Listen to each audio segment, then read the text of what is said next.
আমি জামালপুর জেলা ক্রীড়া সংস্থার কাউন্সিলর হিসেবে এই নির্বাচনে অংশগ্রহণ করেছি।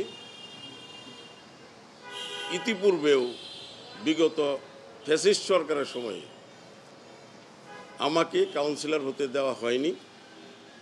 বাংলাদেশ কেন সারা ওয়ার্ল্ডের আমি একমাত্র ব্যতিক্রম। 2017 সালের কাউন্সিলর ফর্ম নিয়ে আমার বিরুদ্ধে দ্রুত বিচার আইনে মামলা করে আমাকে 45 দিন জেলে রাখা হয়েছিল। আমরা আশা করেছিলাম এই ফ্যাসিস্ট সরকারের পতনের পর আমরা সুন্দরভাবে ক্রীড়াঙ্গনে অবস্থান করতে পারব। আমার ক্রীড়াঙ্গনের ইতিহাস 42 বছরের ইতিহাস। আমার ধ্যান জ্ঞান স্পোর্টস, আমার জেলায় যোগাযোগ করলে আপনারা জানতে পারবেন। 2008 থেকে 12 সাল পর্যন্ত ক্রিকেট বোর্ডের ডাইরেক্টর ছিলাম এবং ওমেন্স কমিটির চেয়ারম্যান ছিলাম। আমার সময় ওমেন্স কমিটি ওয়ানডে স্ট্যাটাস পেয়েছে, টি20 স্ট্যাটাস পেয়েছে এবং মহিলা ক্রিকেটকে এই ক্লাব পর্যায়ে খেলা বলেন, জেলা পর্যায়ে খেলা আমি একটা রূপ দিয়ে গিয়েছিলাম। তারপর দুঃখের বেশি আর হতে পারিনি। এবার পরিবর্তিত পরিস্থিতি হওয়ার পরেও আমি এখানে ষড়যন্ত্রের গন্ধ পাচ্ছি। আজকে আমার মনোনয়নপত্রটি যদিও বাতিল করতে পারে না, তারা নোটিশ বোর্ডে বাতিল রেখে কারণ উল্লেখ করেছেন সমর্থনকারী স্বাক্ষর জটিলতা।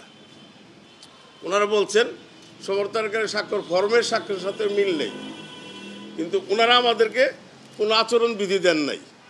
আচরণবিধিতে পরিষ্কার উল্লেখ থাকতে হবে প্রস্তাবকারীকে সমর্থনকারীকে তার ফর্মের স্বাক্ষরের সঙ্গে মিল রেখে স্বাক্ষর করতে হবে। এটা আমাকেও বলা হয় নাই, প্রস্তাবকারী সমর্থনকারীকেও বলা হয় নাই। এখানে জাতীয় পরিচয়পত্র দিতে বলা হয়েছে। জাতীয় পরিচয়পত্রের স্বাক্ষরের সাথে মাসুদ রানা মুন্সিগঞ্জ জেলা ক্রীড়া কাউন্সিল আমাকে সমর্থন করেছেন।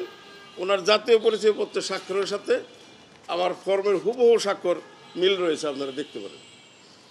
জাতীয় পরিচয়পত্রের স্বাক্ষরের উপরে তার কোনো স্বাক্ষর থাকতে পারে না, যদিও আমরা নানান কারণে বিভিন্ন জায়গায় বিভিন্ন স্বাক্ষর ইউজ করি। ব্যাংকে এক স্বাক্ষর ইউজ করি, হাজিরা খাতে এক স্বাক্ষর ইউজ করি, বা অন্য কোনো কারণে স্বাক্ষর বাই নেমে আমরা দিতে পারি। এখন আমি ওনাদের কাছে জানতে চাইছি, ওনারা বলছেন যদি সমর্থনকারী এসে বলে যে স্বাক্ষর ঠিক আছে আমার, তাহলে আপনার মনোনয়নপত্রটি বৈধ হিসেবে বিবেচিত হবে। এটা ওনাদের মৌখিক কথা, কিন্তু তারপরে আমার এখানে আস্থা নাই। আমি এখানে একটা পরিষ্কার ষড়যন্ত্রের গন্ধ পাচ্ছি। আমাকে নির্বাচন থেকে দূরে সরানোর জন্য এই অপকৌশল। আমি আশা করব সুষ্ঠু সুন্দর নির্বাচনের স্বার্থে আসিফ মাহমুদ সজীব ভুইয়া যেভাবে বলছেন, বিসিবি যেভাবে বলছেন, আমি মনে করব আমি একজন প্রতিদ্বন্দ্বী প্রার্থী হিসেবে লেভেল প্লেয়িং ফিল্ড সঠিক রেখে সুন্দরভাবে নির্বাচন পরিচালনা করবেন।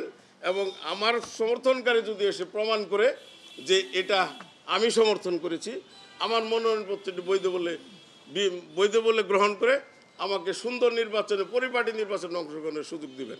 ধন্যবাদ।